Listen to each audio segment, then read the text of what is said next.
All right. All right. Wait, what is this? Oh, same thing as last time. Okay. Okay. We'll ignore that. Test, test, test. Yep. Sound looks good. Are the headphones on? The headphones is on. They're on the head too. Let me see. Make sure we got the right audio here. We'll get this thing popping. Episode 6. Oh, my mic is so far away. Okay, that's hey, that's better. That's better. Episode 6 of the DODcast, man. We're live. Let me get my headphones. That way, you know, the beat's not like echoing. They were connected to my phone, so I got to switch that real quick. Man, this has been a journey to do this show. Oh my goodness. It's been a journey. This was supposed to happen last night, and I was like, nah, I'm not gonna do it tonight. I was like, I'm gonna do it tomorrow. And then it was like, I can't do it at that time. Let me push it back a little bit. But we're here. We're here. Okay, the headset is not on. The chat's here. How y'all doing? Hey, look, actually, that might be the way to do it. I wanted to schedule the show, like going forward. I was like, I want to schedule these. That way people know when they are a little bit in advance. But that was actually worked out horribly because I scheduled it in advance and, you know, we didn't go live at that time. I changed it like 3 times, but that's okay. We're still here. Okay, now we're connected. That's good, man. If I look crazy right now, which I kind of do. First off, it's hot. All right. So I might have to go get that fan. First off, it's hot. Secondly, we just came back from the gym. So that's part of it as well. Man, this is going to be a fun one though. This is going to be fun. And I didn't know what to talk about. I had a couple ideas and I'm kind of going to push certain things down the road that we can discuss a little bit later. Specifically training camp battles. Of course, we can always talk about those and we will, but also talking about players that could become available. The Lions could go after. And that was something that I was planning to do next. However, we got the news that Brandon Aiyuk officially requested a trade from the San Francisco 49ers. We know that doesn't mean necessarily that he is going to be traded, but he officially requested the trade. So because of that, I was like, we should discuss this. It's a great opportunity. I don't know if we'll get another opportunity to do that, but we might as well take advantage of that opportunity to do so.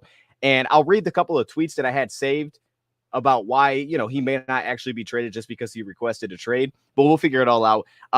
That's it. Branch to safety is literally what Aaron Glenn said the plan is. So we're going to talk about that. Now, this isn't like I'm not doing that as like a news thing, right? Like this isn't me.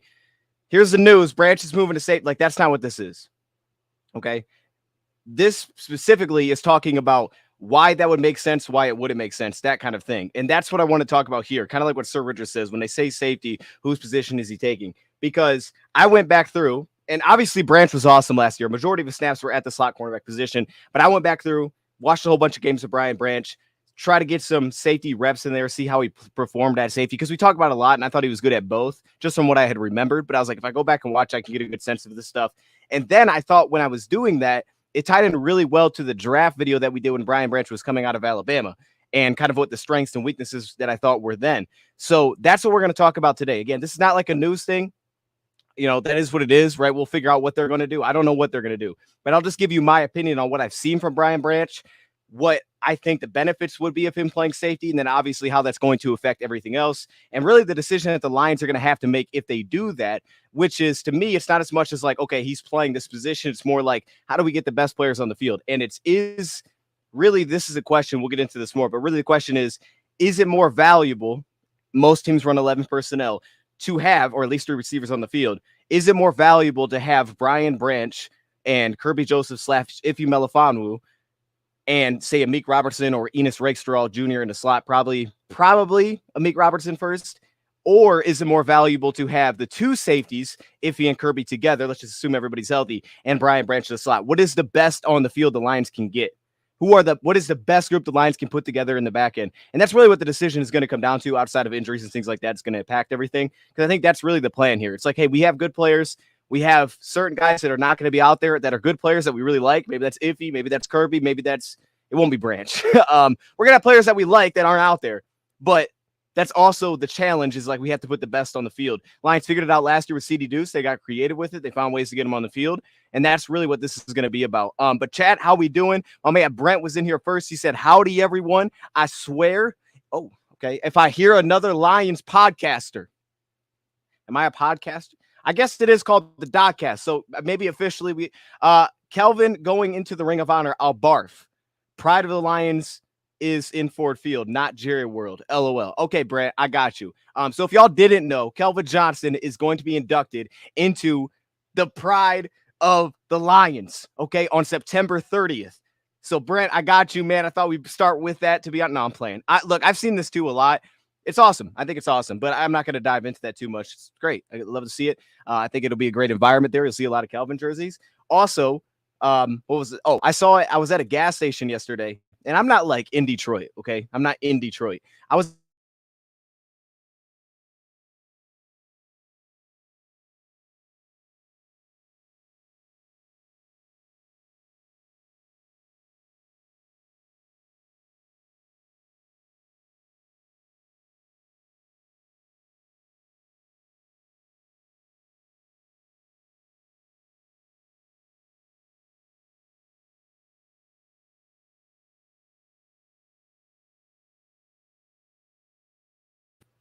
there it is. Anyway, yeah, we froze for a second. My bad on that.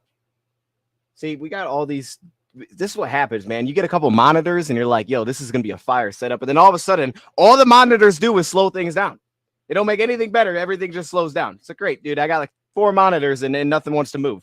But yo, I went to a gas station. I saw a newspaper. Calvin was on the front. And I was like, if I was going to buy a newspaper, that'd be the one I'd buy. But it was kind of cool to see this. So just the fact that I saw that was pretty fire. Like, that's pretty cool. They had them like inside the letters. It looked pretty sweet.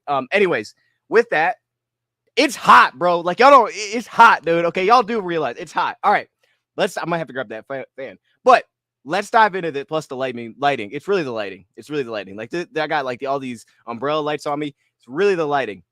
It's like being on stage here. That's what it feels like. I'm on stage. Let's dive into this. We're going to do our AFC South predictions today as well. Let me go back to the chat, though. I was going to see who's in the chat today. Morning Dose. I said Deuce. Morning Dose. What's up, Sir Richard? Tyson's in the building. Dennis. How you doing, Dennis? Branch is safe. Okay, so we got to those. Boom, boom, boom. Okay. Make sure I didn't miss nothing here. Let it go. Let it go. Standing frozen. Man. So could y'all hear me? I mean, it is. Okay. It's 117. CJT. I don't even know about that life. I mean, it feels about 117 right here with these lights on. But yeah, you're right. Okay. I can't complain. That's tough. 117 is insane. So yeah, let's dive into this. I think we're going to start. Should we start with the Brian? Okay, let's start with the Brandon Aiyuk thing first, because this actually led me to the Brian Branch topic. It was actually the reason I came up with this, because when kind of going through like the financial side of paying a guy like Brandon Aiyuk, I immediately got to Brian Branch. Not immediately, but I ended up getting to Brian Branch and kind of like, how could we work this thing out? What creativity could the Lions put together to try to make something like this work? What would it take? And one thing that I got to was the back end. And of course, Brian Branch's flexibility got me thinking like, okay, for the Lions, if we go to just this upcoming offseason, right? And we'll talk through all this, but if we went to their biggest needs this upcoming offseason, it's safety is going to be one of them, probably, because if Melifonwu was not under contract, they would have Kirby Joseph for another season. And then actually, they'd have him for another 2 years because he was 2022, 2, 3, 4. Yeah, they'd have him. No, that's one more year.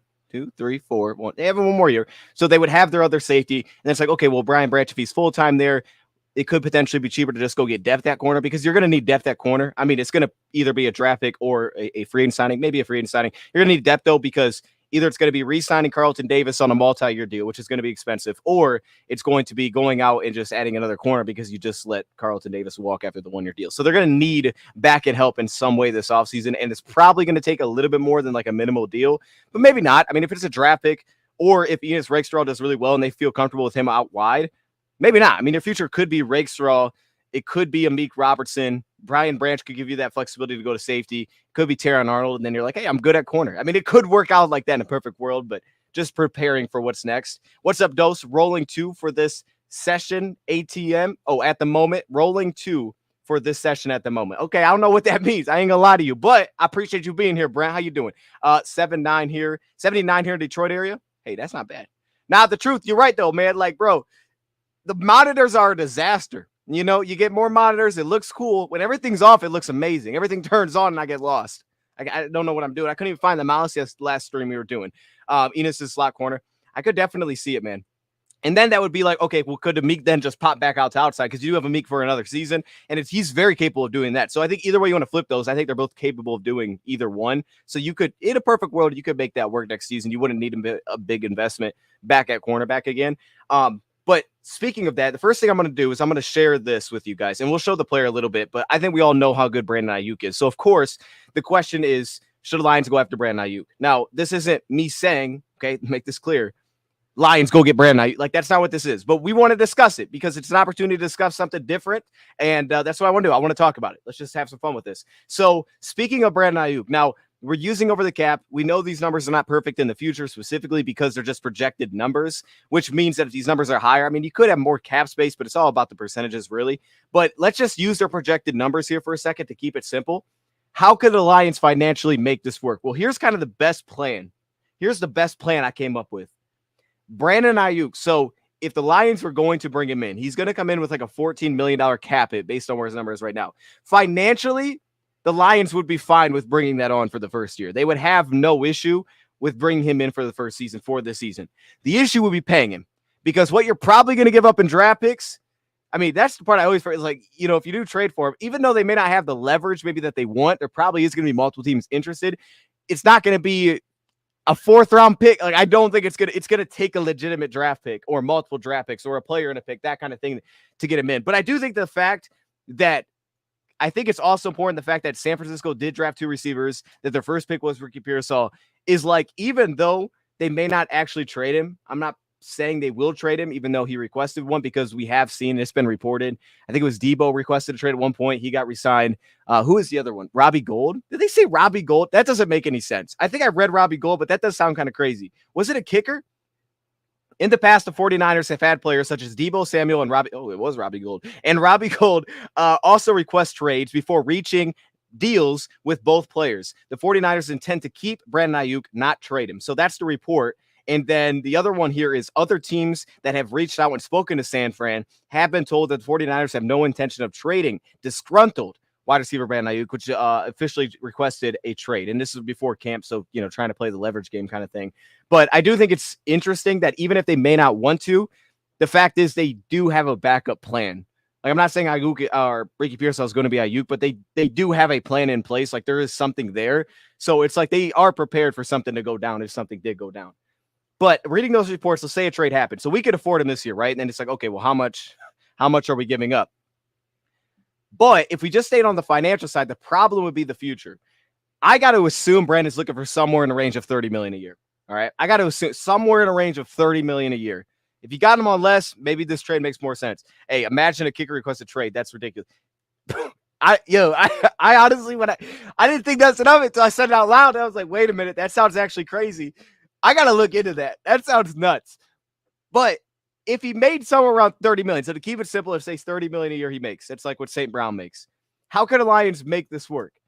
One thing I think they could do, and you always want to backload because the cap's going to go up, but based on where their cap numbers are, Hutchinson deals on the way. You have Jameson potentially on the way. And the challenges in general is paying 3 receivers is just rare. Teams don't do that, really. You don't get 3 big name receivers. And if you are, you're probably not paying your quarterback, which we are.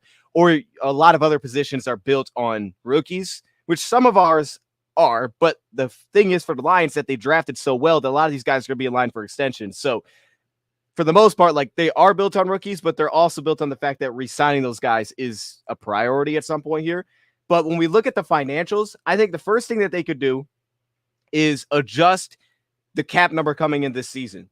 Because the Lions, if they could take what's about $14 million in cap, and I said in this hypothetical, let's make it $24 million. Let's bump it up by $10 million. Let's give him more money up front in terms of his number now. I think he'd like that. But also, because the Lions have over $34 million in cap space, they don't need that much. They can roll some over, but they don't need that much. They'd still stay at 11.5 here according to over the cap. Now, they'll have more things they have to make down the road, but they could potentially save money by saying, we're going to take a bigger cap, and we're actually going to give you more money now, which is going to go towards that $90 million, and just put it on this season. That's the first thing.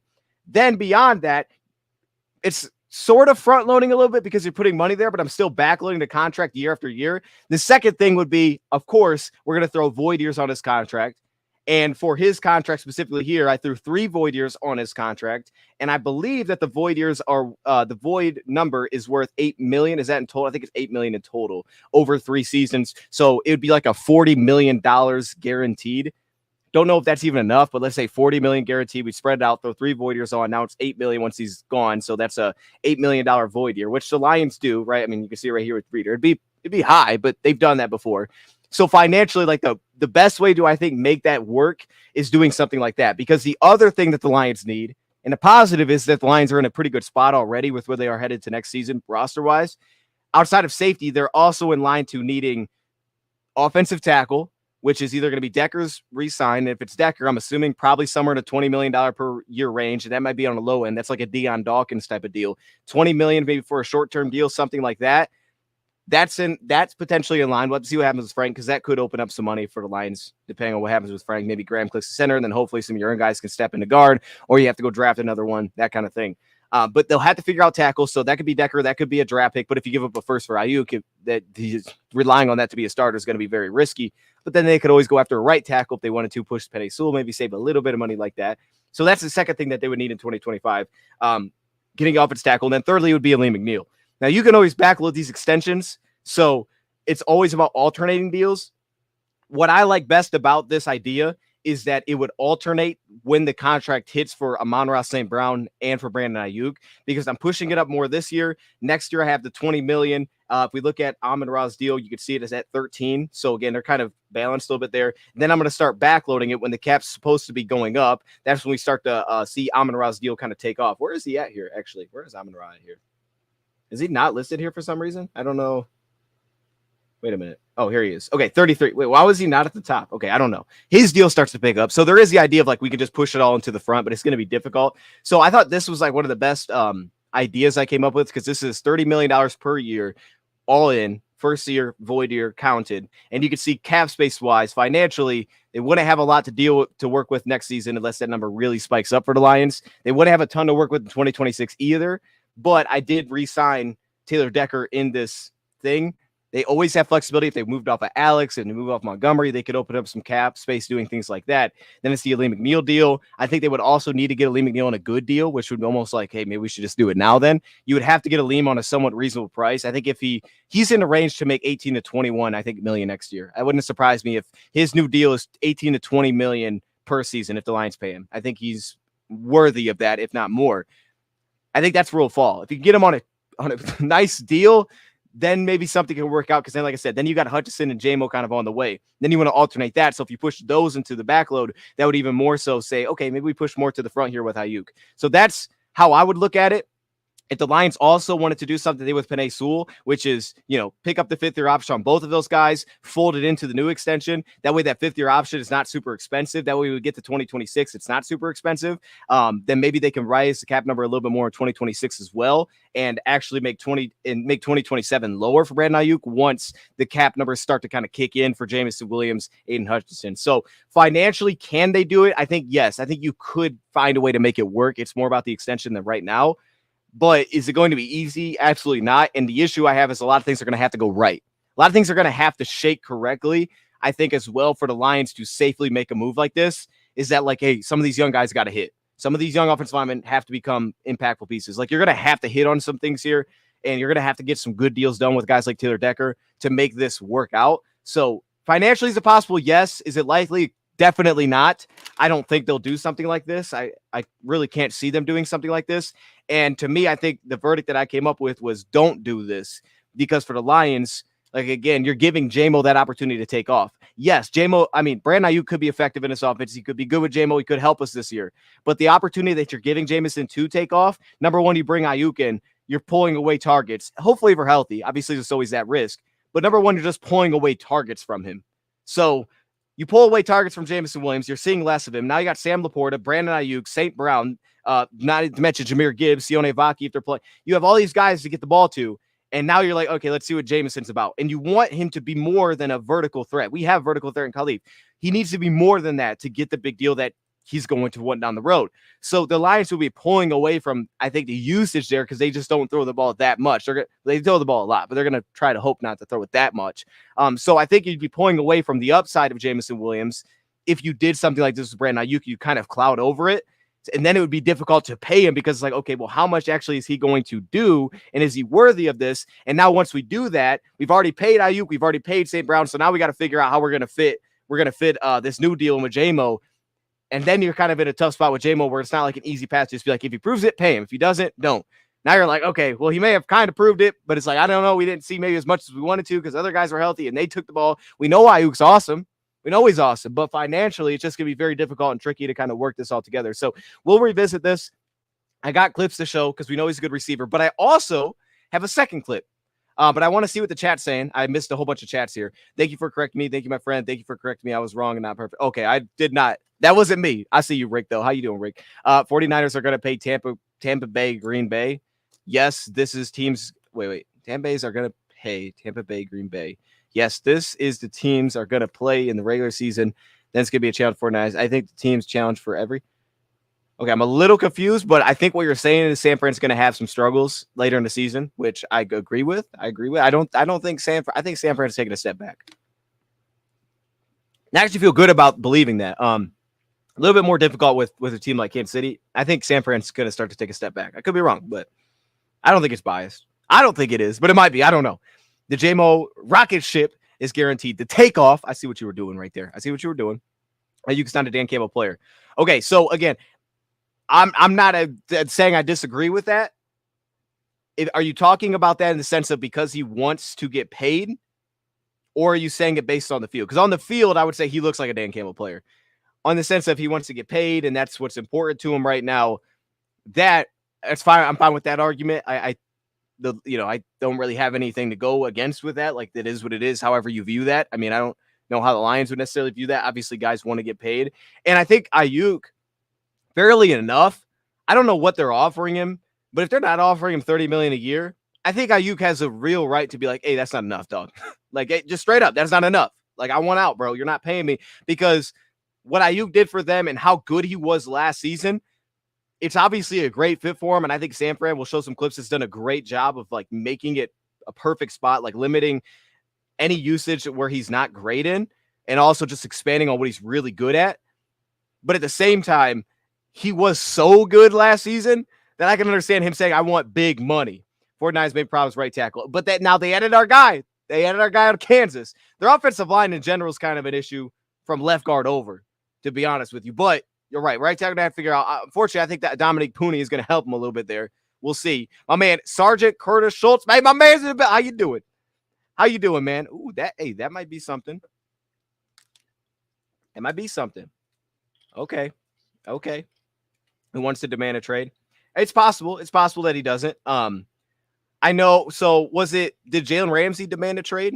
Obviously Dan wasn't there, but did he demand a trade when he was moved off of Jacksonville? I don't know if he did or not. Obviously he went to LA. I'm not saying they would have the Lions would have went and got Jalen, but I don't know. All I'll say is I just don't think it's crazy that Brandon Aiyuk would demand a trade because he doesn't think he's getting offered enough. We'll see what he ends up getting paid because he was so good last, unless it's just simply like, oh, I'm taking a team friendly deal. The dude wants his money. I think it's fair, bro. He played well enough. It's not like he didn't do his thing or he wasn't the guy last season. So what are you talking about? They helped him a lot, but he was awesome last season. So with that, I have two clips that I want to show y'all because I wanted to start here, and this is really going to get the conversation started, especially with the Brian Branch thing. But secondly, I also wanted to show you guys a clip that I had. Now, the quality is not going to be the best here, so bear with me. It's like a minute and a half. But I have this clip, and this was from – what was this from? Oh, this was like – I think it said 8 weeks ago. This has been a minute. Those are the unpermissioning governor. Please, exciting months coming up. Hey, I don't know what I'm doing, dog. I don't know. Look, bro. Hey, hey, that'd be the worst speech of all time. Whatever. I don't know what speech I'm talking about. Give me a speech would be terrible. Okay. Anyways, let me show y'all this clip. So this said 8 weeks ago. I think it's accurate. But I think I talked about Brandon Aiyuk in this, which is why I want to show this because this is actually kind of cool. Can I really wait? Hold up, real quick, chat. Wait a minute. I want to see if I can actually. I got two screens. I need to utilize both screens, man. They're on top of each other. But I'm going to show y'all this clip. Tell me what you think. We were talking about Brandon Aiyuk because I think at this time there was some buzz like, hey, this guy could become for a while. There's been buzz about Brandon Aiyuk. But I had this clip and I was talking through different guys. And the first guy that I brought up was this player, Robert Woods. Now I think play style wise, there are some similarities between the two. But this is the player that I brought up. So I think if we're going to talk about a potential receiver to trade for, this is one that really intrigues me. So I'm gonna play it. We don't have to go super deep into this, but I just think it's a good follow-up to what we just discussed. So let me play this. Give me a 1 if y'all can hear it once I started, okay? Just give me a 1. All right, let's just make sure we got the sound going. That sounds, hey, it sounds real quick. It sounds terrible, straight up. Just so y'all know, my camera was not working. I don't know what I was using, bro. I look crazy in the corner here. I look crazy, but it's fine. The clip still play. Okay, so here we go.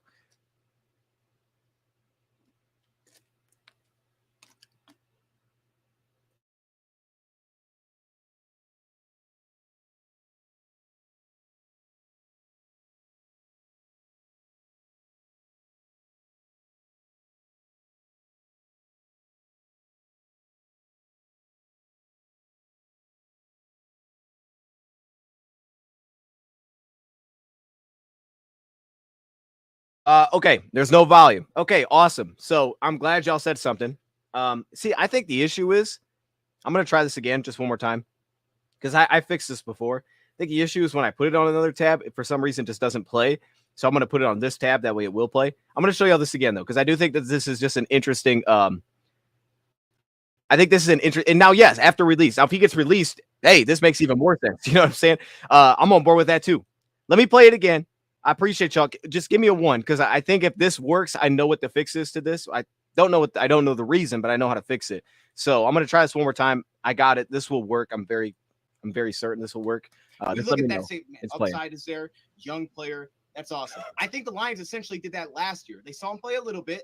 Right, there was things to be excited about, flash plays, and then they extended him basically off of really nothing for another season because they really liked that player and what that upside could turn into. So you already have that piece. So instead of going after that piece, think about what we had last year. Marvin Jones Jr. was on the roster for a minute, right? We had Marvin Jones Jr. and then he left the team. But this would give the Lions just kind of, they know what they're going to get. He's going to open up level 1, level 2 routes. You can see the cap hit. Lions financially over $30 million in cap space according to over the cap. So they're going to be able to handle that for this season. And this is also not one of those where it's like I traded for him. For example, I see Courtland Sutton, where when you trade for Courtland Sutton, even though he has 2 years left on his deal, you're likely going to, based on either what you give up, which probably won't be insane, but you're also really looking at the projection of I'm probably going to pay this guy at some point. Robert Woods shakes that mold. And I think for the Lions, they would love, if they're going to go after a receiver, not to necessarily shake the mold of, hey, we have to pay this guy big money. T. Higgins, you're going to pay the guy big money. He's got $21 million. I think it's just under $20 million, actually. I don't want to pay 3 big money receivers. So Robert Woods fits in perfectly, I think, for the Lions here because he gives you 1 year of real effectiveness. We're going to start off with some Titans clips. And again, you're not going to see anything that's like special, but you see that he consistently. I just played a couple. I'm watching guys, for example, to him, where it's like they're not hitting the front marker, their timing's off within the route. You don't get those issues, Robert Woods. You get the sideline awareness, you get the feel, you get the movement, you get the inside outside, you get reliability, and then you have that ability to separate level 1, level 2, just like this. He's tough after the catch. He would just fit into what the Lions are. Here he is blocking on the play. He would fit into what the Lions are. He already has that connection with Jared Goff, and then he would just give you immediate production without having long-term tied to it. So I wanted to start with this one. You can see him here working himself open, but you look at this one. You see how he stays right on the first down line? He doesn't. So, okay, that was random. But I was like, I know we talked about trades, and when I opened it up to see if I talked about Aiyuk in there, I found this player, and I was like, yo, I should bring this up because to me, if something was going to happen, I think something like this makes a lot more sense. And I love the point that I made, 8-week-old me, shout out to him, about having added Donovan Peoples-Jones. And in the past, when we would add Denzel Mims or maybe Trinity Benson, it was like there's an upside here. He's not upside. He is, I know what you're going to get. And to me, that adds value for the Lions versus needing to go get a guy that's upside right now. I think they have upside guys.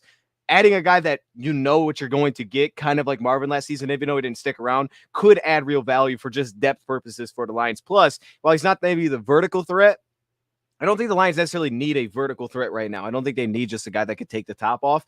A guy that could open up level 1, level 2 of the field consistently is something I think would be very beneficial. So before we kind of move off this topic, chat, and let me know what y'all think, man. Robert Woods, y'all like that idea? You never thought of it? A lot of people didn't even think of that when we were doing that video. And the main thing for me that I liked is even though the cap is a little bit high, I think who brought that up? Brent brought that up. It'd be a little bit less, 6.5 if we bring them in. But he's also not under contract beyond this year. So it would be a little cap hit this year. The Lions financially, again, can afford it. It would be no issue. But it's more so the fact that after this year, there's nothing there. So I don't need to worry about paying him beyond this season. Downside is you're giving up potentially a draft pick for a guy that he's just here for 1 year. And I don't want to do that necessarily. The Lions felt like they wanted depth. That'd be the move that I would I would look to make something like that. What 32-year-old isn't upside anymore? Dang, that was a little disrespectful, actually. I'm glad that you called me out on that because I didn't even think of that, but that is a little bit disrespectful. That's a little crazy. I apologize, Robert. My bad. Hey, maybe if he do got that upside, hold up. We definitely should make this move. Then we need to sign my dude, all right? Because then he'll be cheap. You know, we get him on a good deal, okay? I wanted to throw a couple more clips in here. Now, this one doesn't need sound, but just in the background. I ended up putting some Brandon Aiyuk clips together because if for some crazy reason the Lions decide to be like, you know what, we're doing it. We're doing it. I saw an article today, and it was like listing the 5 teams that could look to trade for Aiyuk. You know who's at number 5? The Lions. But like, it'd be fun. I don't know if they could afford it, but it'd be fun. It would be fun. All right, it would be fun. Brandon Aiyuk's the dog. Here he is at the bottom of the screen. What stood out to me, though, when watching him, a couple things, just real quick. These aren't a lot of clips. A couple things that stood out. First off, Aiyuk, he has an 81-inch wingspan, which is nuts. I didn't know that. It's 1 inch shorter than Calvin Johnson. It is 6 foot body, 81-inch wingspan.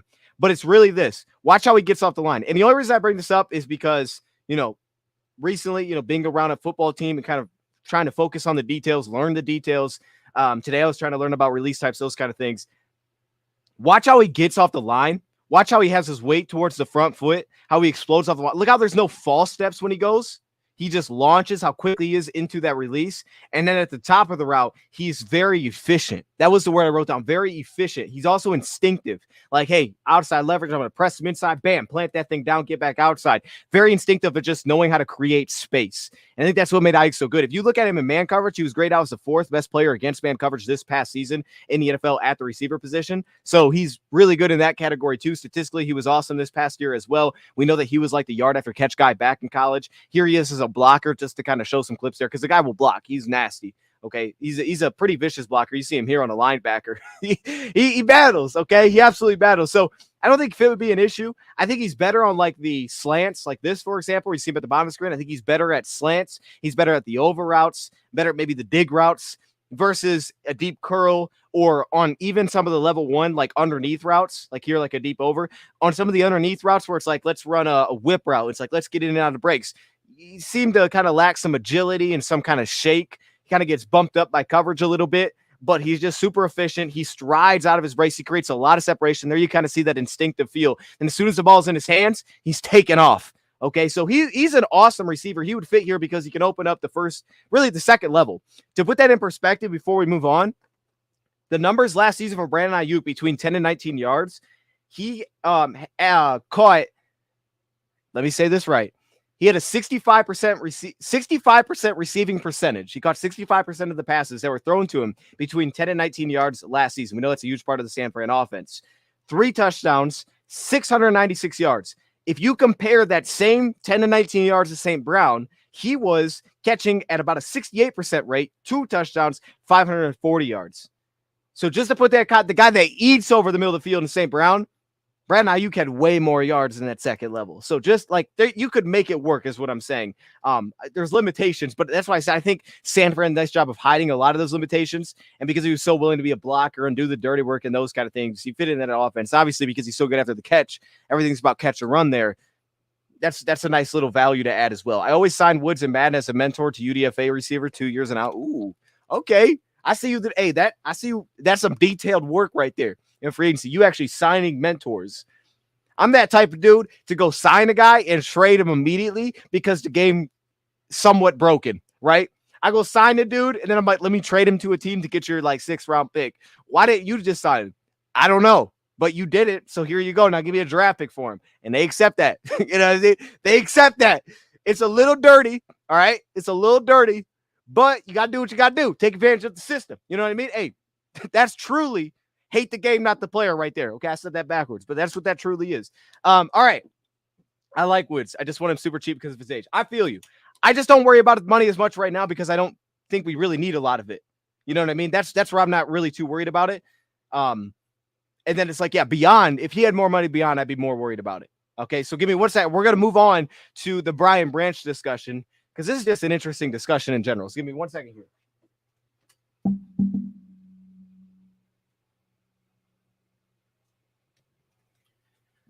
All right. I want to get some beats on too. We need some beats in the background. We need some beats. It's too quiet. Let's get some beats on. Let's talk Brian Branch a little bit. Where are the beats at? Okay. Bam. Let's get it going. Need to hear something. Let's go. I can't hear nothing.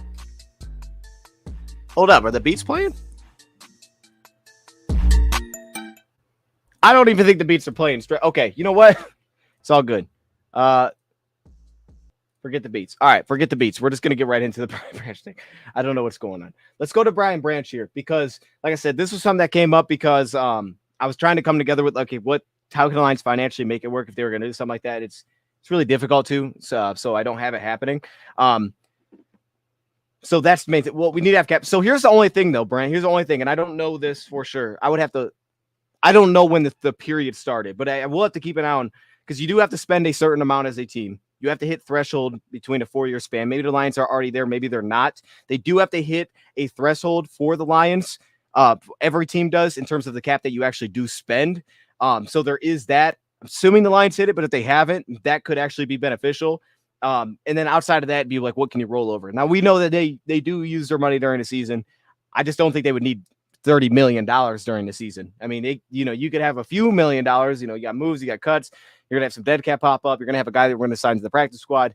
Maybe even make a trade halfway through the season. But like, I don't think you'll need $30 million right now. You want to roll some of that over, of course. But again, I just think some of that could just be excess. Especially if you can get a guy that can help you. Okay, you heard the beat for 1.6 seconds. Hold up, I didn't hear the beat. Let me try one more time. I think StreamYard's doing me dirty, dog. They're just like not having it. Okay, so let's go on to Brian Branch here. And the real thing for me is this took me back to, and I have a lot of clips, so we'll let them play as we talk. This took me back to watching. Oh, you heard it? Okay, I can't hear nothing. Maybe my headphones are my headphones on? Maybe I got the wrong thing connected. But this took me back to my draft profile. We talked about him coming out of the draft because I remember speaking of Brian Branch and like some of the concerns. I believed he was an elite run defender, and I think we saw that last season. So really, wherever you put him, he's going to be good. Safety, slot, he's going to be good against the run. I will say after watching some of this, I do have some concerns about what the Lions, about him specifically, like if he was at a safety and some of the range that he's going to have as a tackler, as a run defender. So partially, there's some concern there a little bit. Some of that actually may work better from the slot position just because he evades blocks so well. He also does a really nice job being the force player, getting things back inside. But even some of like the lacking closing burst, maybe some of that could be even better at safety than it would at the slot cornerback position because you will see times when they kind of outflank him and he can't really close. Yeah, Streamer doing me dirty, man. I can't hear a dang thing. They've been doing me dirty the last couple of shows. I ain't straight up. Like, I don't know. I don't even know if it's StreamYard. It may be like the people that they're working with, but I mean, it's actually crazy. But that, that's just a little thing.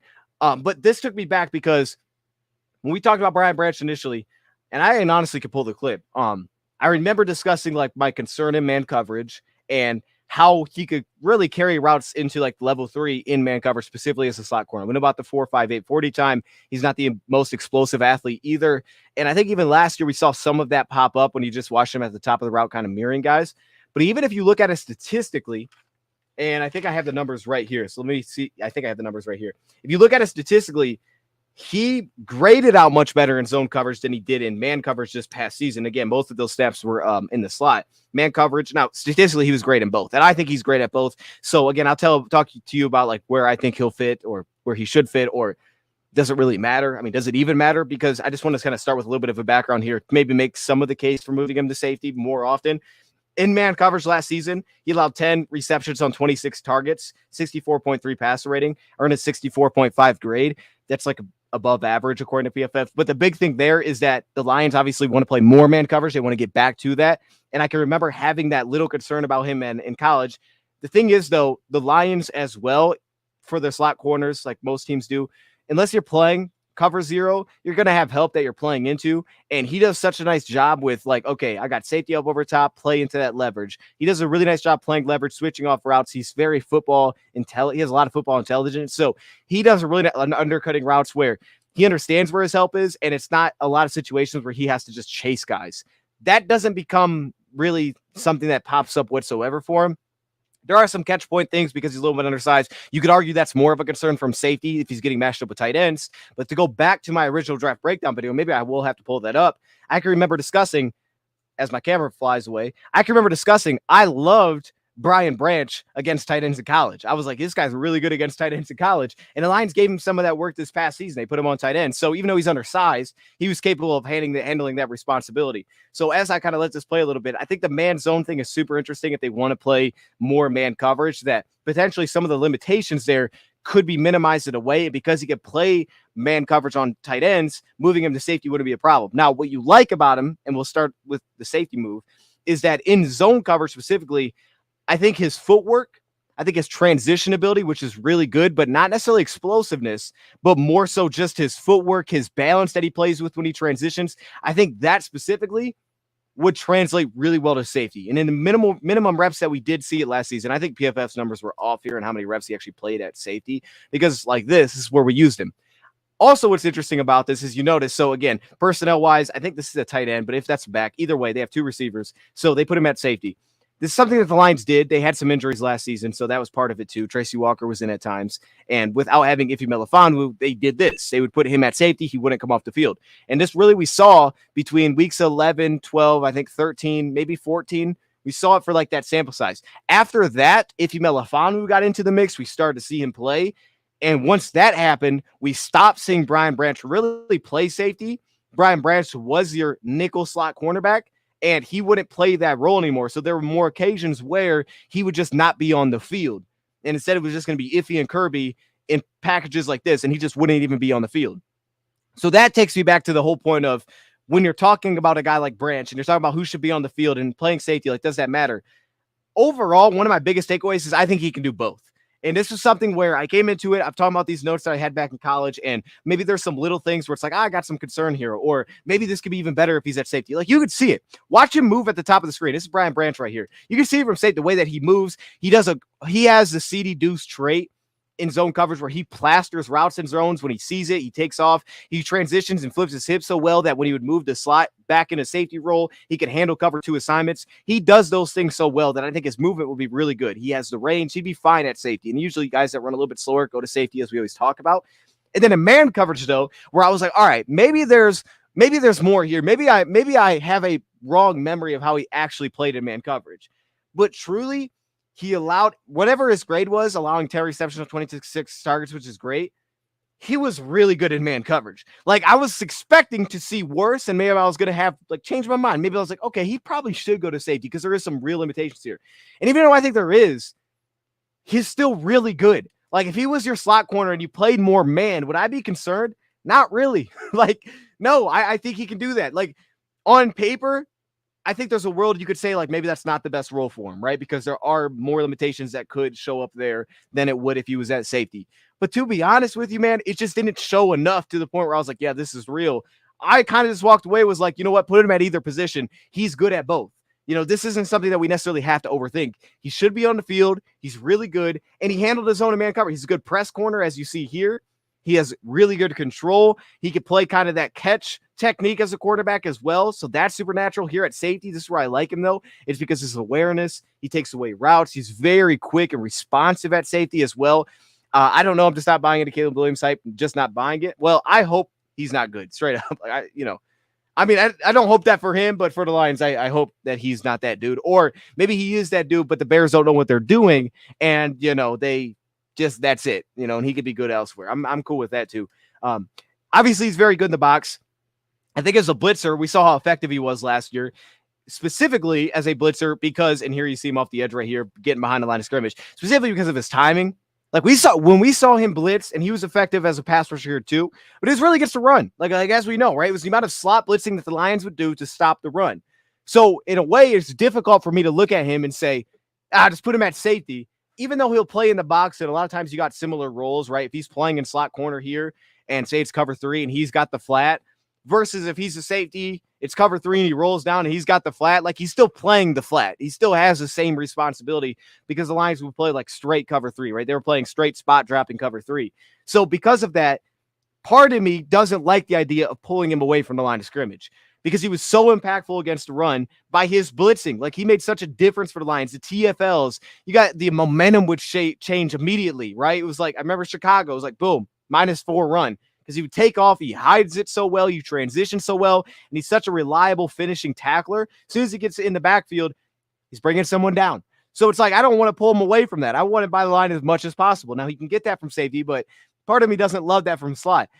Here at safety, right? You got more of this quarters coverage look, and you can see here he's just very responsive, right? He's going to take the vertical seam. He's going to allow his other safety to dive down, take away the dig route and the dagger concept. Super responsive as a safety. And then here another look, like we can see, I didn't have any issue with range, so I didn't have an issue with like, okay, can he play the deep safety? Like I didn't have any issues with that. Specifically as a 2-eye safety, I thought he was really good. There may be more concerns as a single-eye safety than it would be as a 2-eye safety. And if the Lions, were playing, say the Lions were playing cover one, I want to play more man next season. So you got one safety rolled down. Maybe he's on the tight end. Your other safety's just playing the entire field. I think he's capable of having that range because of the way he transitions. Like there's no hitch. He's so smooth and fluid. So I think because of that and the way he reads the eyes, his ball skills are big time too. We'll see the interception against the Saints coming up here. That should be in here. But because of those things, like I wouldn't have an issue there. But also, like I touched on earlier, because I really liked him so much against tight ends, even though he'd be undersized and you're probably going to give it receptions just like he did to receivers because at times he's just outmatched at the catch point. I liked him there enough where I really don't have any concerns with him playing that role either. So really what I'm saying is, and here you can see him like one-on-one with Jaden Reed at the bottom of your screen, right? That's one of the catch point things. Opens himself up, gets in the hip of receiver. He's playing underneath a little bit. I think some of the lack of speed and just some of the makeup burst got him into problems where at the top of the route, he kind of fall behind a little bit and you create separation. Here, maybe some of the lack of length gave him a little bit of a problem. Again, some of that makeup closing speed to get his hand on the football showed up a little bit as an issue. And then you go to the New Orleans Saints game, and here he's specifically in a safety alignment, like we talked about. He's rolled down, right? He's over here underneath in coverage. And I don't even know what coverage this is. I didn't get the full play in here. Anyways, he's underneath the coverage, and then you see the ball skills, finish, one-handed grab. He had that awesome interception to kind of start the game. So he has a lot of translatable traits for a safety. I think he's capable of playing strong safety or free safety, but for the Lions, I think in a lot of ways you may like him more as a free safety, but because he's so good in man coverage and he showed to be so good there. Like look, if I said this last season, the idea on paper was, you put Iffy at safety, former cornerback, he's going to be awesome. He wasn't bad, but it wasn't like I walked away like, Iffy's locking dudes up. He's locking dudes up. Like I didn't feel that way. Now maybe that improves this season.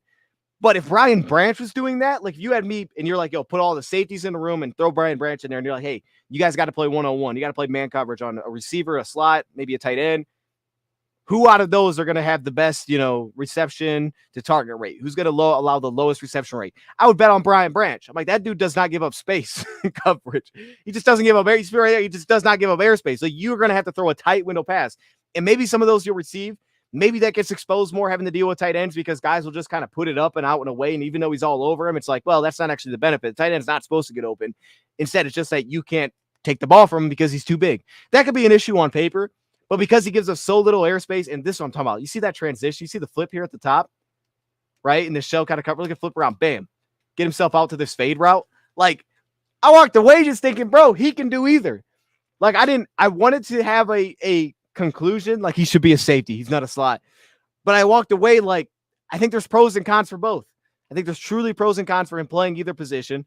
And part of me is like, I really like him at slot because I want him near the line of scrimmage. I want him to play the run. I love him as a force player. You see it like here underneath coverage, even though sometimes, you feel like he'd give some things up, give some space. He plays good with leverage underneath as well. He's very reactive. And then at safety, it's like, okay, maybe there's some matchup issues potentially. Maybe the long speed's a little bit concerning. But at the same time, what shows up from safety that wouldn't be an issue is some things that could show up from the slot position. So overall, I came to this because we were talking about how could the Lions save money and would they save more money if he could play slot or he could play safety and then you could just move somebody to the slot position. Would the Lions save more money by doing something like that? And I think in the world they could. I think they could look at it like this. But here, like one-on-one with Chris Olave, you can see at the top of the route the makeup speed, sitting down, not the best. You can see how he kind of rounds out of it, not as sticky here. And the Lions could see reps like that and be like, we kind of like him more at safety because we think those things could pop up more. Maybe they're like, hey, Rakestraw is just a better straight man corner or Amik Robertson than Brian Branch is in the slot. And Branch would actually give us way more because he's so versatile as a safety that his limitations wouldn't show up as much unless he's strictly matched up with the tight end. And we're going to do our best to, when he's matched up with the tight end, say, hey, no, Iffy, that's your role, or Kirby, that's your role. And if that's the case, I think you now have a man-covered safety that is way better than what we've seen out of Iffy or Kirby Joseph to this point, or even Tracy Walker when he was here to this point. They have good reps, but he'd be on another level than what we've seen from those guys to this point. But as you can see, like here, when you see plays like this, man, I mean, he's chasing his guy across the field, Justin Jefferson. He's still sticking his hip, right? He just closes airspace, man. That's just what he does. Or here's the smarts where he switches off the routes and he kind of box him out in the back of the end zone, nearly comes up with an interception as he drives on the football. You see things like this, you're like, bro, he can play either. Let's not overthink this dude can play either position. Just get the best on the field. And that's really, and here you go again, playing with like the understanding, where's my safety help? Or in this case, it's actually Cam Sutton. I'm going to run underneath the route and he picks it off. So for me, like play him in either spot. The challenge for the Lions will be what are the best, I guess in a lot of occasions, what are the best 6 that we get on the field? And if the Lions said that that's Rakestraw or Robertson in the slot and that's Branch at safety because of his flexibility, I would say that makes a ton of sense. But if Iffy and Kirby show out in camp and they look good and it's like, hey, the man coverage looks better, we already know about the flexibility. If the Lions step back and said, hey, those guys on the field are our best bet, I'm like, that makes a ton of sense to me too. You know, but now you got to find a role for Aiyuk, and Aiyuk now doesn't really have a role because Branch and Terrion, unless Aiyuk takes Terrion's spot, and Carlton Davis are all starting. So, you know, on paper, the way to best work it out would be do something similar to last year. I think you do something similar to last year to make it work best on paper. I would say heavy personnel, put him at safety. Put him at safety, take either Iffy or Kirby off the field, leave the other one out there. A lot of times it was Kirby last year because of health stuff until he came back. But one of those, put those two on the field together in heavy personnel packages because you don't see that much anyway. Then when team goes to nickel packages, I put Branch into the slot and I'd put, you know, my 2 safeties back in. But obviously then again, you have guys like Aiyuk Robertson and Enos Rakestraw that are like, yo, I don't even have a role here unless they're going the dime package. I don't have a role, you know? So, I mean, if you really are like set on Aiyuk's got to start, he's got to start in the slot. Brian Branch becoming a full-time safety and either Iffy and Kirby or Corby going to the bench would have to be kind of how that all plays itself out. It's a good problem to have. But I just think overall the whole discussion is he does both really well. I don't think it needs to be that big of a deal. He does both well. He can handle both responsibilities. I just think that he has pros and cons in both spots. But, you know, we could dive into that more, to be honest. I got more clips, a lot more clips. But, you know, we'll kind of leave it there for a second. I can't wait to see look on Eberflus' face when Caleb plays like Fields last year. Hey, Fields was struggling last year. You know, in fairness to Fields, like, you know, they have a good offensive line now. They obviously have much better weapons, but yeah, I mean, it's just a better team now. It's just straight a better team. But yeah, I mean, we'll see. I mean, that's the hope. That's what I hope as a Lions fan. I think they're gonna be good. I mean, I'm a lot of y'all don't agree with me. Right now, I think Chicago's the second best team in the North. I think they're above Green Bay. I think they're a playoff team this year. I think we beat them.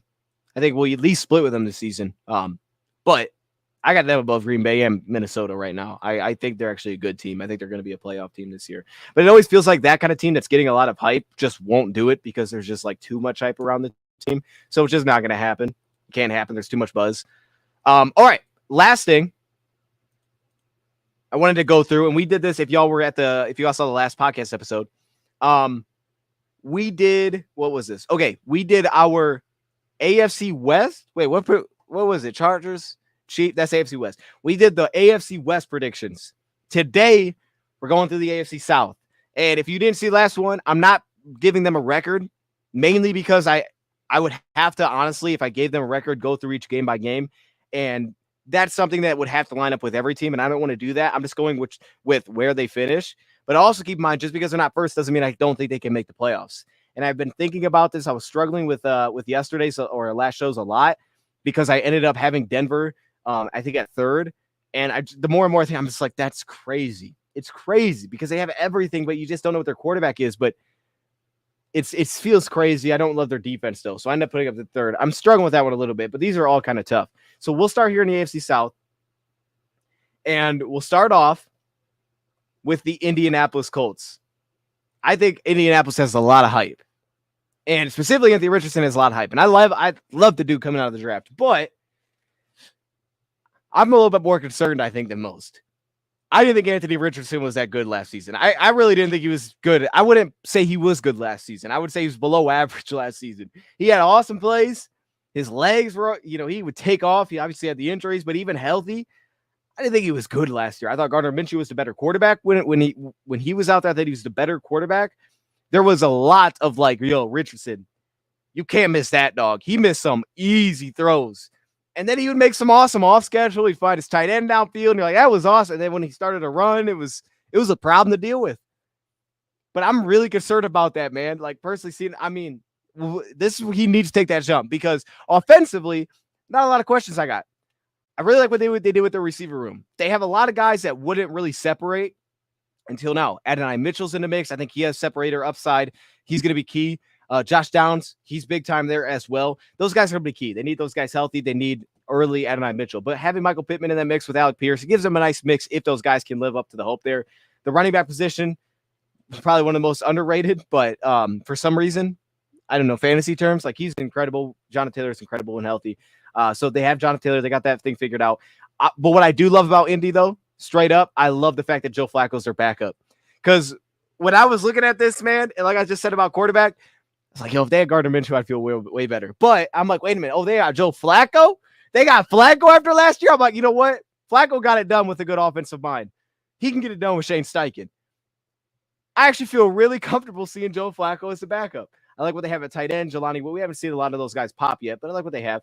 And then, like my man, the truth says, with cornerback, they didn't really address it. They're super young. It wasn't good last season. Juju Brents has to come a long way. They have Kenny Moore, who had some big games. But, I mean, you got Jalen Jones out of A&M. They didn't really address the position at all.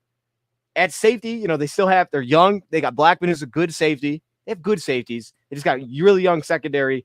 And you love their front. They added Latu to the mix, which is disgusting, to go with Stewart and Buckner and Ebukam and Kwity Paye. Ebukam had I think he had like the record-setting season. I love their D-line. I mean, look where Adetomiwa is. My man is at third defensive tackle on here, man. My good. I mean, it's a heck of a front. The back end is just a disaster. You look at this, you're like, yo, why did they not draft a corner? Like Jalen Simpson, I think he played safety, but I could be wrong. That might be wrong. Out of Auburn. It's like, bro, y'all should have invested something here. Just give yourself some upside, because they don't really have it. At the offensive line, they have one of the best offensive lines in the division. Ryman's been good. Braden Smith has been good. They went and got Goncalves, or however you say his name, out of Pitt. Nice little backup pick. They got Bordellini in here to add some depth behind, you know, kind of a really good a good offensive line that just missed time. To me, man, and this is why we're starting here first, as concerned as I am, and I have to bet on something here, and that's Richardson taking that jump, Indianapolis first in the AFC South. All right, that's my prediction. I'm putting Indianapolis to win the division this upcoming season. That's right, Houston. Hey, look, man. They got CJ Stroud. They did they just upgraded this offseason. Give me Indy. They played some competitive games last season. I mean, it came down to Indy-Houston. That game came down to the wire. And Houston scored on the first play. I was there. It was like first play of the game, touchdown. I was like, oh, dang. I started feeling bad immediately. I was like, oh, this is not good. But Indy just battled, man. Indy has what they need to battle. Plus, they got Jim Bob Cooter.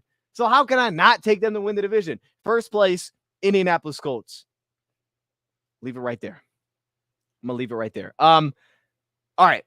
Did Indy's quarterbacks, running backs play a single snap together? That's actually a good question. I don't know. Because, yeah, Anthony Richardson didn't end the season. So I don't know. That'll be something to keep an eye on.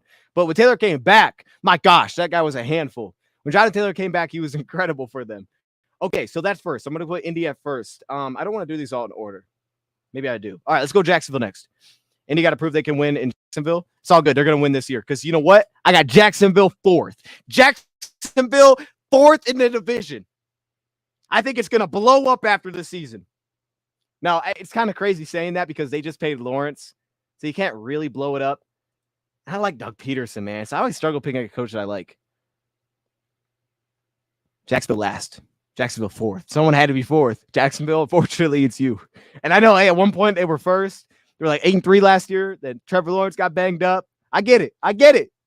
But they're finishing fourth this year. So let's look at Jacksonville. First off, I don't like the receiver room. I don't like it. Gabe Davis, I don't like it. Brian Thomas, like him, don't love him. I'm scared about his scariness when it comes to over the middle of the field. That replacing Ridley, not an upgrade. Christian Kirk's good. Their offensive line, really for them, it's about a lot of I don't know. They added Mitch Morse this offseason. Got to kind of see what these guys are going to bring to the table. They added Ezra Cleveland, who was not that good with Jacksonville when he stepped in there. Obviously, still a lot to prove with Mac. I mean, heck, you know what? A bold prediction: at some point, we're going to see Mac Jones playing quarterback for Jackson. If they finish fourth, we might. I got Mac Jones playing next season at some point. That's the bold prediction. I like what they have with their backs. Tank Bigsby, I think, was honestly like, wasn't he awful in his last season? Like, he was about as bad as it gets. Defensive line, they went veterans, man. Right? They added Eric Armstead. It's not Arik. It's Eric. Why'd I do that? I'm sorry, man. Is it Arik? I don't know. And then at cornerback, they basically replaced, veterans, somewhat veterans with vets. Ronald Darby at the cornerback room. So they got guys that they feel like can immediately play. And they kind of just replace positions like, okay, we lost Darius Williams. Let's go get Ronald Darby. I like Ronald Darby, but he's probably not going to play the whole season, just from what we know. Cisco, I like Campbell. Campbell's been awesome, but Campbell gives up a lot of separation. He just makes a lot of plays on the football. And that's what Darius Williams was. Ronald Darby could do that same thing. Great scheme fit. Just need him healthy. But because of that, man, they got Jerry and Jones in here. That's not bad. That's not bad for some depth. I'm not mad at that.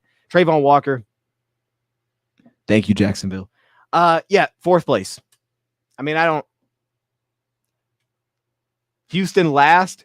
Diggs causes a ton of drama. People get fired. Oh my Ayo, that would be nuts. That would be nuts. Time to F out. Okay. Indy has Cooter. That division is locked up. Sorry about it, Houston. That's straight up. All those things I said wasn't necessary. Should have just started with that. Started and ended with that. Plus, they got Denzel Mims, though. So Jacksonville could be interesting, actually. Much as I hate the receiver, as much as I was hating on the receiver room, dang, Denzel Mims. Anyway, though, seriously, Jim Bob Cooter in the mix changes everything. This is a fourth place team right here. You're looking at Jacksonville going to the back of the division. All right, let's continue on. We have Houston. Yeah, we got Houston next. I have them in second. All right, I'm boring, man. Look, I wanted to be fun with this and flip these two because I love the storyline. Kind of like the truth is saying where Tennessee finishes above Houston. I love to see what Tennessee, first off, their stadium's awesome. But secondly, like Tennessee, man, I like their team. I like Will Levis. I like what they got going. They got a lot of good things going on. But I'm still going to take Houston because I don't think Houston just has the holes. Like offensive line-wise, it's just a lot of unproven. What is Juice Scruggs going to be? You know what Shaq Mason is. You know what Laramie Tunsil is when healthy. And they went out and added a backup in Blake Fisher, second round on Notre Dame. So that's nice. Outside of that, though, Titus Howard, like you just don't know Kenyon Green still. Added, Jarrett Patterson in that mix. Still a lot of just like we got to figure out what we actually have here. Added Joe Mixon, which should help a lot because for a while it was just like Damian Pierce, and it just kind of was like, okay, maybe he's not that great. So the run game, which they didn't have last year, if they could just find some of that, they're going to help themselves a lot. I like the receiver room, but I like Nico Collins. Like Nico Collins is awesome, and I'm so happy that they were able to get that out of him because Nico was so awesome at Michigan, bro. Like y'all know, man. Michigan fans, you guys know Nico was awesome at Michigan. I remember loving that dude, and I wasn't doing the draft stuff like that like I was then, but I remember I made a huge video of like, I'm going to rank all these. I'm going to pull that up. It's because it's funny. But I love Nico Collins, dude. And that's probably because I just watched Nico Collins more than anybody else. I did, though, in fairness, watch every receiver I put on that video. It was like 40-some. I watched them all. All right. I may have not known exactly what I was looking for, but I watched them all. But I love Nico at Michigan, bro. So I'm glad that they've gotten that to work there. Tank Dell, I think, honestly, give me Josh Downs. You know what I mean? Give me Josh Downs, dog. But no, he's really good. And then CJ Stroud, I got him as a top 5 quarterback. So it does sound crazy that I have it here. However, I'm concerned about their interior defensive line. I like, obviously got Will, and they upgraded arguably with Danielle Hunter. I think they did, as long as he's healthy. They upgraded there at edge. But my issue is the middle of the defense. It's defensive tackle. Nico Autry's fine. And then it's linebacker. Like, I'm just a little bit concerned with what they have in the interior. There's still things that have to be shown with Henry Toto. I'm just concerned on the interior. Christian Harris has been improving. And then in the back end, cornerback room, I don't love it. I mean, you like Stingley, another guy that's a big playmaker on the football. Kamari Lassiter, I liked him. We'll see where they use him. They're saying outside corner. That'll be interesting. But I think their scheme, it'll make it work. And then I like what they have at safety. To add Kalen Bullock and then Jimmy Ward and Jalen Petrie, that's a really good safety room. They did a nice job in a lot of ways. A guy like that of just, trying to take the best player there. Cade Stover's a nice addition to their tight end room. I don't know why he's listed at 3. He should be above my man Jordan here. But I really like Cade Stover. Like, I like their draft picks. Blake Fisher, Cade Stover, Kalen Bullock, Kamari Latt, like all these guys fit schematically. So I couldn't drop them that far. Solomon, hey, they got my man Solomon. Okay. In the 7th, they got Jeff Okudah and Mike Ford. Like, bro, I rock with the roster. Miles Bryant's a very underrated addition. Miles Bryant might be starting over Desmond King. I know King got the name, but Miles Bryant might be the starter there. He's good from New England. So I like what they have in the back end still. It's enough specifically at safety and potentially in the nickel there, how they all shake that out. But I'm going to put them second behind because I just like that team. I'm going to put them second behind Indy. We'll see how that plays out. But they've obviously made some big moves. So that leaves us with third place, who is the Tennessee Titans. And yeah, I would like to have them higher. I just couldn't get there. All right. They got Brian Callahan, which should be interesting. I thought that's the Denard Robinson. But receiver room, invested, man. I mean, Tyler Boyd, Calvin Ridley, Hopkins. Again, just are they healthy? That's like a truly are they healthy group. Their top three is nice. J.C. Latham can play right away. He was right tackle. You know, can he go to left tackle? Okay. They get that help. It'll be nice because their left side will be very strong. Adding Lloyd Cushenberry in free agency. On the right side, it's a little shaky, but they've needed this. They've had a terrible offensive line. Don't know why he just popped up. I see you, Tony. Oh, are you just trying to remind me Tony Pollard's on this team? Okay, I see you. Kind of don't love the running back room. Like their quarterback. And then defensively, you know, adding T'Vondre Sweat hopefully will help them. They've needed kind of figure out nose tackle for a while now. They've had like bodies coming in and out of there. They've had some issues. They needed to figure that out with Jeffrey Simmons. And beyond that, Kenneth Murray kind of had a rebirth right there with the LA Chargers. In the back end, they got guys that are solid, Chidobe, Awuzie, but specifically, L'Jarius Sneed was the huge move. Roger McCreary's nice. And then they went out and drafted my guy, Jarvis Brownlee. So I like their upgrades. Don't think they're all the way there yet. So I'm going to put them at 3, but I like their upgrades. But yeah, that's the 4. Okay. Let me make sure what was this? Hold up. I think I got everything here. Let me pull this off the screen for a second. All right. I think we got everything. Houston last digs. Okay. I already read that. I like that. Take truth. Tennessee in 2022, Detroit. They will start slow, turn around week. I like that. I like that take. I like that. Yeah. I like that. Okay. You're missing out on the UFL draft.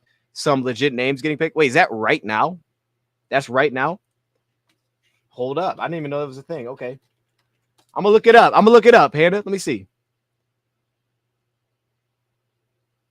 Oh, yeah. This thing just started. Okay. Sam Hartman got drafted. What? Drake Stoops? Hey, these are some dogs. Drake Stoops went number 10. Drake Stoops can play, man. What else they got in here? Hold up. Yo, hey, did y'all know about this? We could have did a watch along. Dang. Oh, he was with the Commanders for a minute? Wait, hold up 1 second, chat. I got to see like what the order or who's been picked so far. Okay, here we go. Jason Bean went number 1, the Kansas quarterback. Okie number 2. I know who that is from the draft process, but I don't know how to pronounce his name. I don't know who quarterback John Rise Plumlee is. I don't know who that is. I can't read that name either. Hold up. Okay, a couple quarterbacks. Julian Pearl from Illinois. I remember watching Julian. Gabe Hall. Okay, I know these guys. Frank Crum. Okay, I see you. Hey, round 2. Blake Watson. Who else do I know? Keaton Slovis went. What? Dwight McLeathern. Gabriel Murphy. Hey, these are some dudes, bro. These are dudes that we were talking about during the draft.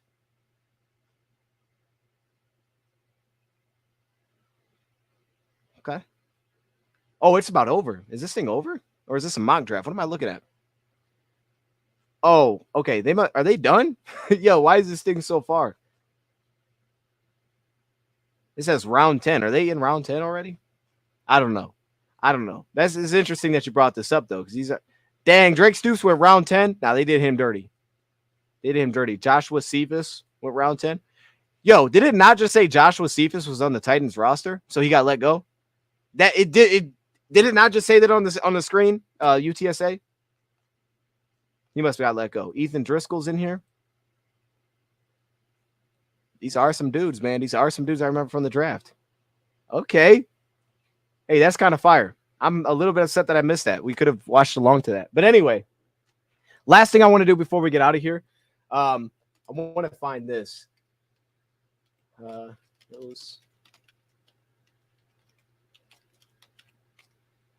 ranking. All right. I want to find this before we get out of here. What year was that? Yo, what year did Nico Collins go in the draft? I don't know, man. I don't know. That had to be a while ago. Nico Collins. Was it 2021? It was 2021. Okay, why did that not pop up? I'm gonna look it up on my channel. I want to see what I said actually, because this would have been the same year that Saint came out. Hey, I was way too low on St. Brown, dog. No doubt. No doubt. Okay, let me find this real quick though. 2021 wide receiver. Dang, I called Nico Collins the matchup nightmare. Hold up. Yo, see, I knew I liked Nico Collins. Yo, that clip did 33K. Hold up. Shorts? Shorts did 33K? Okay, let me pull this up real quick. I know I did a ranking to this. I just don't know where it is. That's it's a little bit disappointing. Okay.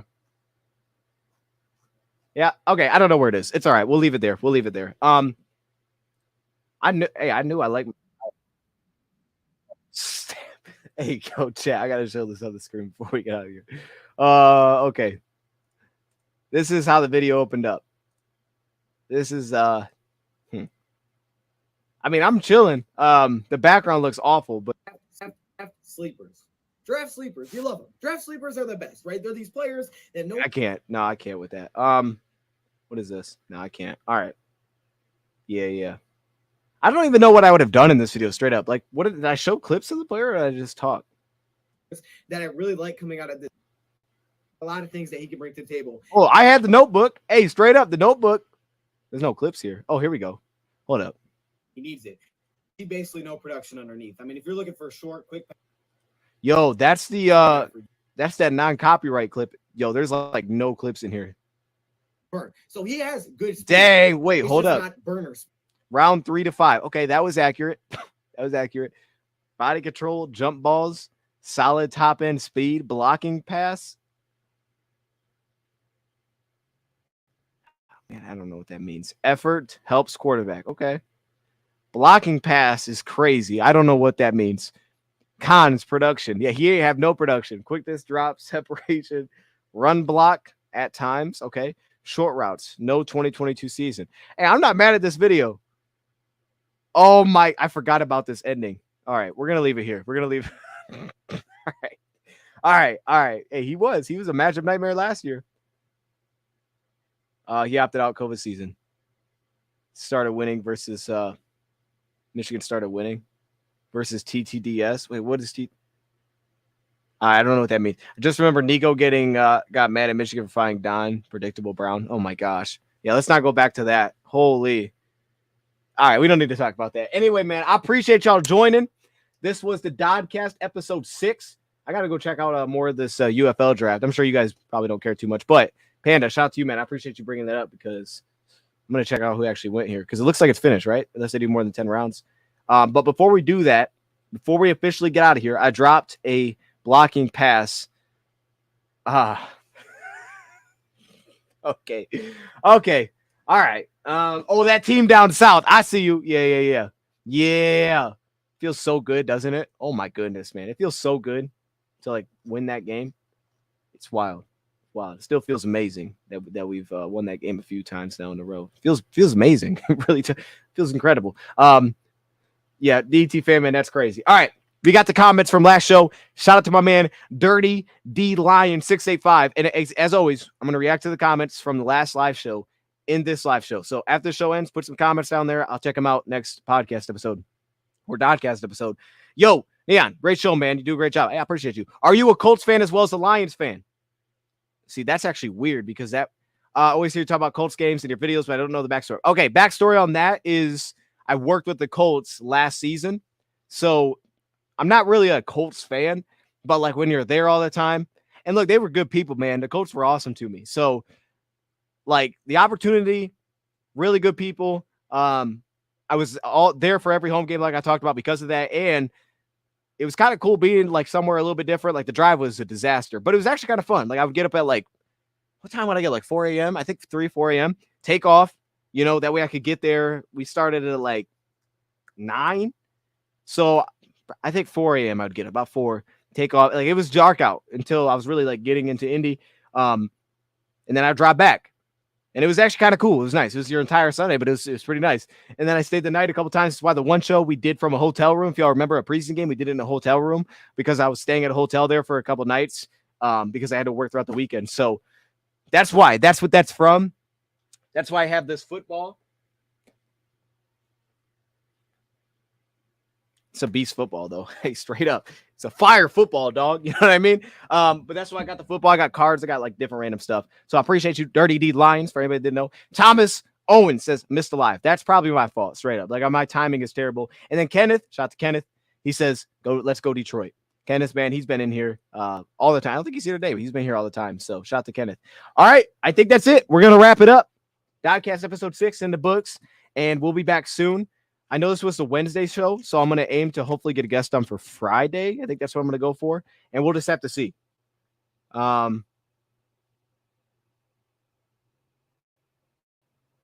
Okay, that's for way in the future. But yeah, that's the plan. I'm going to try to get somebody on Friday.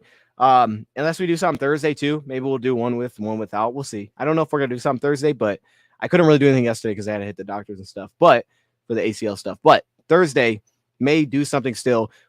Friday, definitely want to get a guest back on here soon. So we'll see. I have a couple people I got to reach out to. So we'll see if we can make that happen. But until then, we out. Have a great rest of your day, and I'll see y'all soon. I need like an intro and outro clip. That other one that I had, copyright, copyright. So I can play it. The beat is solid. I hope it didn't play the music right there. I just can't hear nothing. All right, we ended it. I'm out.